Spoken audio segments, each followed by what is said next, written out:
ঠিক আছে। বিসমিল্লাহির রহমানির রহিম। টাঙ্গাইল ৩ সকল বিষয় আপনাদের দৃষ্টি আকর্ষণ করছে। ঘাটেলও আছে 2 জন আমার ভোটার, তারা উপস্থিত আছেন। তাদেরকে রীতিমতো মেরে তারা হসপিটালাইজ করেছে। এই বিসমিল্লাহির রহমানির রহিম।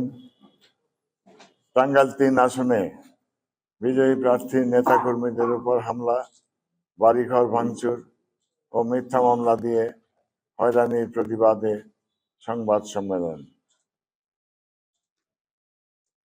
আজকের সংবাদ সম্মেলনে উপস্থিত ঐতিহ্যবাহী টাঙ্গাইল প্রেস ক্লাবে